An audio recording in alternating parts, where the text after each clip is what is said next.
Ozempic might have just launched a whole new era in medication marketing. Ozempic. Ozempic. Ozempic. Ozempic. Ozempic. Ozempic. It's everywhere now. Ozempic is everywhere. Literally everywhere. They're everywhere. But it first went viral on TikTok. Wait, are they advertising meds on TikTok now? There were countless controversies throughout the history of medication marketing, from the white powder in a cough syrup to even stronger substances used to treat the following addiction. But we have never seen anything like this before. And in this video, you are going to learn not only how Ozempic revolutionized medicine marketing, but also how it discovered an innovative communication strategy that got this non-medical company's revenue to grow more than 10 times in just a year. And we'll start with 3 tactics Big Pharma uses to secretly promote their meds on social media. But first, to get a complete understanding of what is happening right now, we need to go back in time. And here is everything you might miss about Ozempic in 30 seconds. Ozempic has been in the news for the better part of the past year, and you're probably aware of how it works by now, who's allegedly using it, and what the side effects are. But all this hype is not really about the drug itself, although it continues to occupy the headlines. The most innovative thing here is not the miracle pill formula, but the way Ozempic gained all that publicity. By the end of 2022, the first headlines about the Ozempic sensation began to appear in the news. The reason was Ozempic went viral on TikTok. Hashtags like Ozempic, my Ozempic journey, and Ozempic weight loss were getting hundreds of millions of views. It started to seem like true miracle where hundreds of ordinary people sincerely shared their achievements along their personal weight loss journeys. And it sounds truly inspiring how people like you and me were able to become better versions of themselves in just a few months. And that's where true innovation kicks in. Behind all that hype, there was a complex strategy devised by big pharma companies to increase demand for their products. The truth is, what seemed like sincere stories from common people was actually a carefully planned advertising campaign. And just recently, several large newspapers reported that weight loss influencers were actually paid to advertise certain medications. Upon conducting some research, I discovered 3 tactics Big Pharma uses to promote meds on TikTok. The first incredibly effective tactic is recruiting micro-influencers to disguise promotion as an honest review or personal experience. The study published by the University of Colorado discovered a new phenomenon called patient influencers. These creators are sharing content about their conditions, information about their treatment, and the meds they use.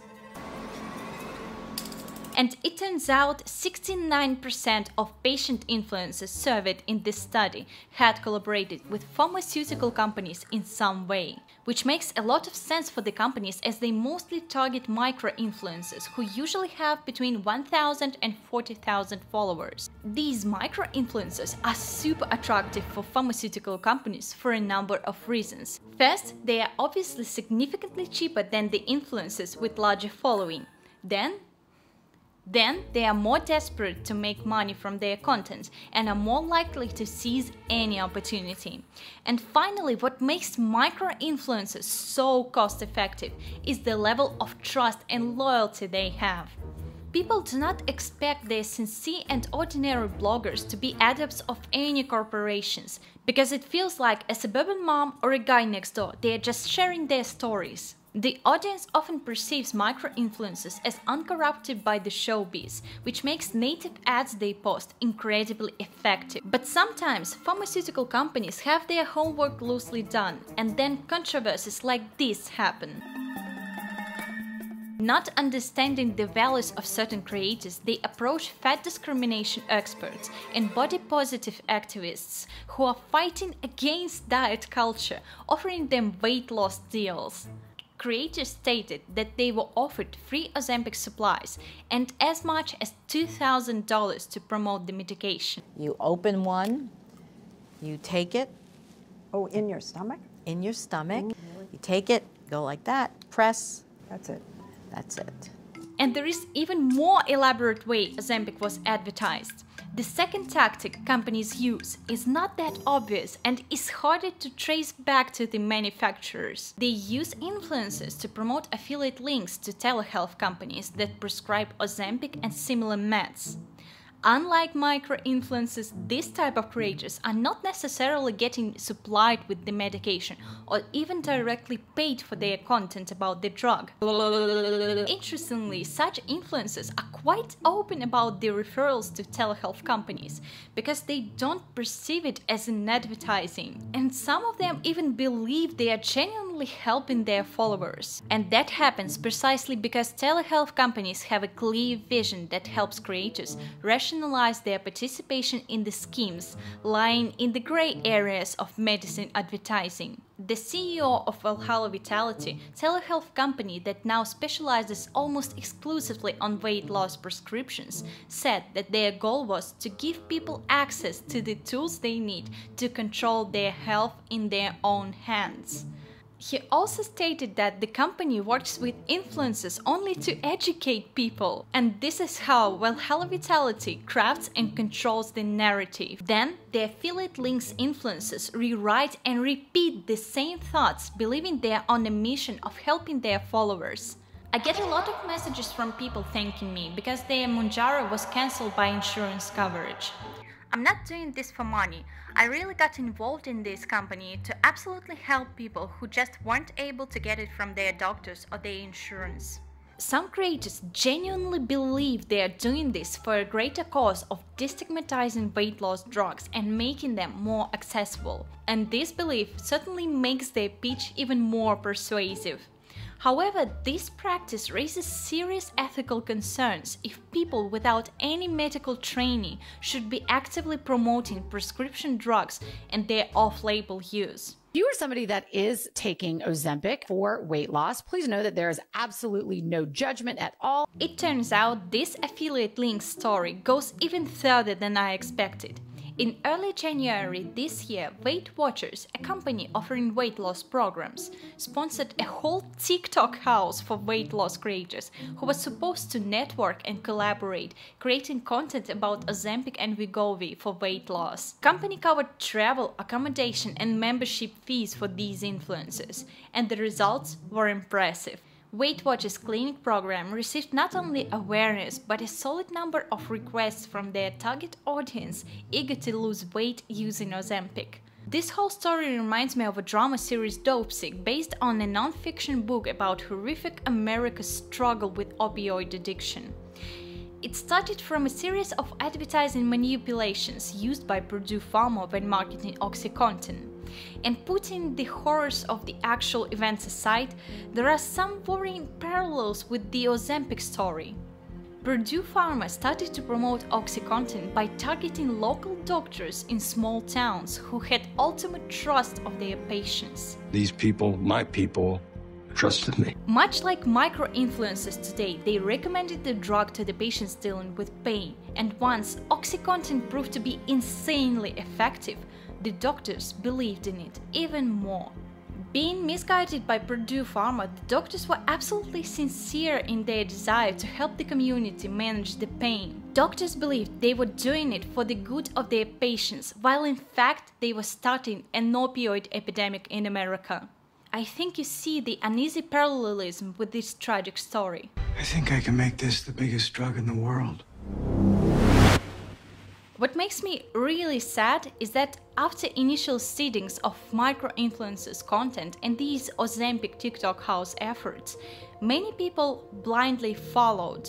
Riding on the Ozempic hype wave, other TikTok, YouTube and Instagram creators started using the medication off the label, messing up the prescription directions. As a result, a lot of them gained a significant subscriber base, but at a great cost to their health.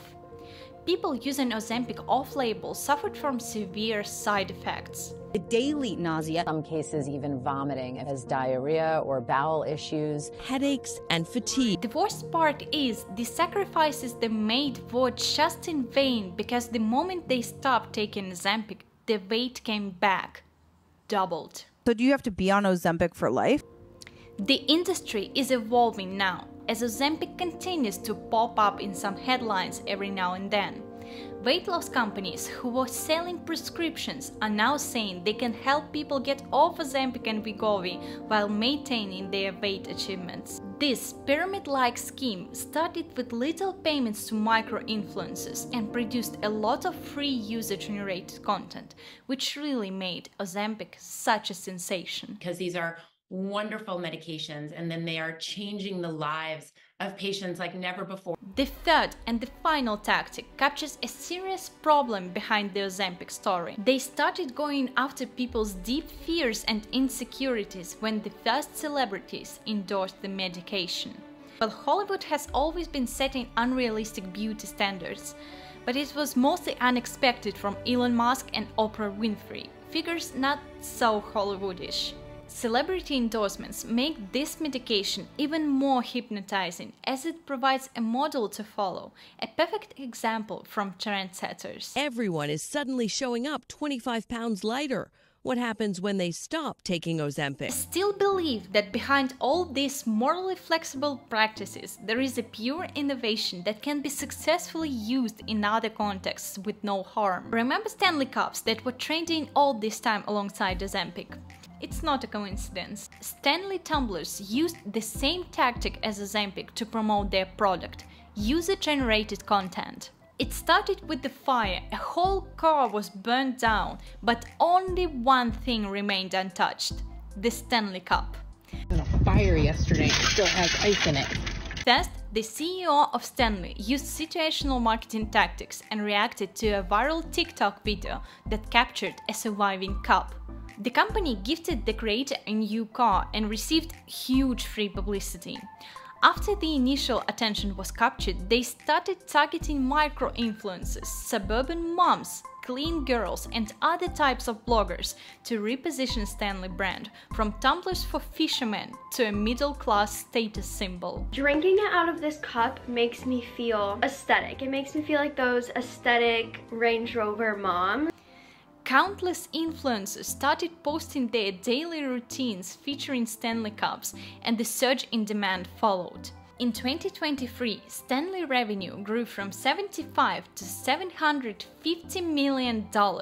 I bought a $66 cup to see if it would change my life. I'm truly amazed by the power bloggers and influencers have right now. They are shaping not only individual people's perception, but also the economies of the whole industries.